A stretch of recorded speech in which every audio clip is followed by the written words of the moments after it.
now at 5:30, we continue our live team coverage of breaking news near West Point, Kentucky. A fire at the scene of the train derailment off Dixie Highway. Tonight we have live team coverage, but first we begin with our Scott Reynolds. He joins us live from the new command center set up at Fire Station number 7 in PRP. Scott? Dawn, we're just a couple miles north of the scene of the derailment here on Dixie Highway down there at Catherine Station Road. If you haven't heard yet, somehow today one of the workers involved in the cleanup of that derailment site was using a torch to separate two of the derailed train cars, and there was butadiene there, and there was an explosion and a fire. 5 injured, 2 refused treatment, 3 are in the hospital. More on that in a moment, but right now there is a 5-mile shelter-in-place order, so those who live within a 5-mile radius of the site are supposed to stay inside, windows closed, and there's a 1.2-mile radius evacuation area right now, and those folks were just told here recently by emergency workers are out and they are safe and have been taken to other areas.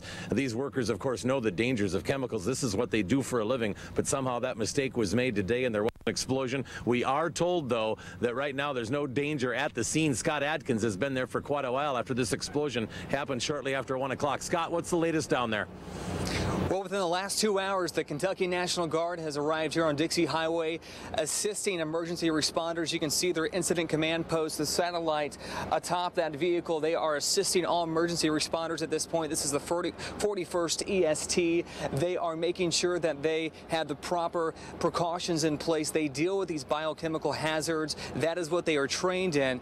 As you mentioned, there is a 1.2-mile radius evacuation order, and it is affecting residents throughout the area. You're seeing ambulances enter and exit Dixie Highway here after they shut down Dixie Highway Monday. Today, that evacuation in place. Those who live along Dixie Beach Lane have definitely been affected, included Michael Langley back out here live. Michael, you live on Dixie Beach Lane. First off, how does this make you feel knowing that you can't even return to your home?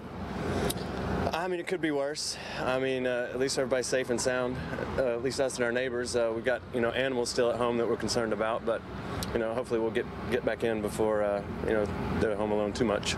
Michael told me that he was at an appointment, he returned, and this is what you encountered. You can't return home. Correct. We cannot go home. And so he is, along with a lot of neighbors, have approached us asking us what's going on. And so, Michael, we thank you for your time right now. As you can see behind me, there are several emergency vehicles up along Dixie Highway.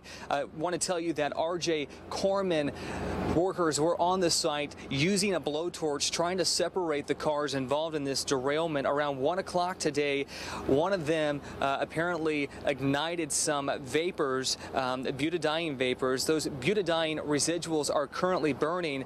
This occurred at the site of the P&L train derailment near West Point. The site is adjacent to hydrogen fluoride tanks as well, which are also flammable. The fire happened as workers were trying to separate those tanks. The flames and flash fire hurt 5 people. Right now, the Kentucky National Guard is here. They are monitoring this area. There are several different agencies here, along with local and state. We're told that an investigation will follow, and federal agencies will be brought in, and they will go down there to that site to see what went wrong and what procedures were followed. But for now, gosh, a lot of people just praying for those workers who are injured and families who can't return home.